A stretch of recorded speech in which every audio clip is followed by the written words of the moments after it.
abakkiriza bannaddiini ne bannabyabufuzi mu biti ebyenjawulo bakedde kuyiwa ku lutikko Namirembe babeewo ng'abajulizi nga Ssaabalabirizi w'ekkanisa ya Uganda omuggya atuuzibwa mu butongole. Pulezidenti Museveni yabadde omugenyi omukulu ng'onazze ne mukyala we era minisitule w'ebyenjigiriza Janet Museveni okukogatta baminisita ab'enjawulo wamu ne bannabyabufuzi abalala. Maama wa Buganda n'Abagereka Sylvia Nagginda yakulembeddemu abakungu okuva mu Buganda okubadde mukwataddamula Katikkiro Charles Peter Mayiga jjajja w'Obuyisiraamu na Kibinge n'abakungu abalala. Akulira ekkanisa y'abakristaayo mu nsi yonna era Ssaabalabirizi w'e Canterbury Justin Welby neeyita lutumidde mwana kogatta ba Ssaabalabirizi abasoba mu 10 okuva mu mawanga ag'enjawulo, abalabirizi abaawummula n'abakulembeze b'eddiini abalala. Ku ddakiika 15 ezibadde ziyise ku ssaawa 3 ez'okumakya, abadde Ssaabalabirizi Stanley Ntagali ne Ssaabalabirizi omuggya Dr. Stephen Kazimba Mugalu wamu n'abalabirizi b'ekkanisa ya Uganda bonna ne basimba ennyiriri ezibayingiza lutikko okutandika okusaba. Ddiini w'ekkanisa ya Uganda omulabirizi Jackson Tembo Nzerebende yayanjudde Ssaabalabirizi omuggya Dr. Stephen Kazimba Mugalu era ekkanisa ebadde ekubyeko obugule.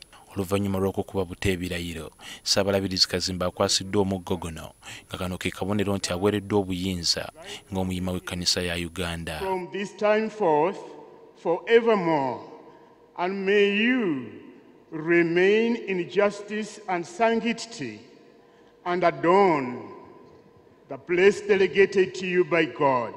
Abalabirizi bonna babadde balina okuwaayo obweyamo bwabwe nti wamma yono gwe baalonda era bagenda kumugoberera ng'era bw'atyo n'atuuzibwa ne ku ntebe ye nga Ssaabalabirizi w'ekkanisa ya Uganda. Mu kwogera kwe, Kazimba asoose kwogera ku kyambalo ky'abadde ayambadde ky'ategeezezza nga bwe kyali ekyamunneera omukuza we kati omugenzi Livingstone Mpalanyi Nkooyooyo nga kyamuweebwa mukyala we ng'ekijjukizo. The castle come wearing, I have new ones, but I decided to wear this one as an experience of Prophet Elijah and Prophet Elisha. Thank you very much, Mama Nkoyoyo. Ssaabalabirizi era agambye ensonga y'okusembeza n'okubulirira omwana omulenzi agenda kugissa ku mwanjo kubanga alowooza nti asuuliddwa nnyo omugoloka ekimuleetedde n'okwenyigira mu bikolwa ebimenya amateeka. It is a great irony though, however, that as we have focused on the girl child, it has been my observation that we have neglected the boy child. This has negatively impacted them in our society. When you visit our churches, especially in the rural areas, where are the men? The majority of people in church are women and children.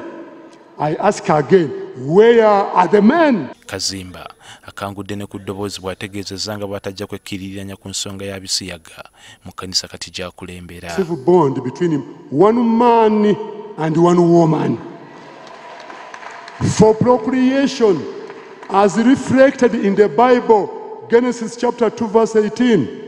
This has been also the historic position of the Anglican Communion since Resolution 110 was passed overwhelmingly by global bishops attending the 1996 Lambeth Conference. Ono era tiyerabidde kwogera ku nsonga zigenda mu maaso mu ggwanga nga lyeteekerateekera akalulu ka bonna aka 2021 bw'atyo n'asaba libeere mu mirembe. We should have a listening ear. Let us be peacemakers, forgivers, and promoters of dialogue.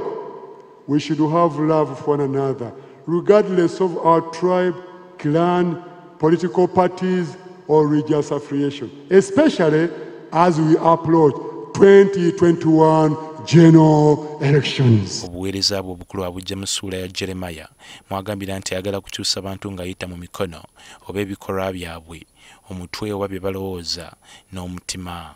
Ssaabalabirizi awuumudde Stanley Ntagali agamba akoze ky'akoze nga n'olwekyo anyuse musajja musanyufu. Pulezidenti Museveni koni abadde omugenyi omukulu ku mukolo guno asiimye omulimu ogukoleddwa ekibiina ekitaba enzikiriza zonna Religious Council mu kugonjoola obukuubagano bwe babeera nabo ng'enzikiriza.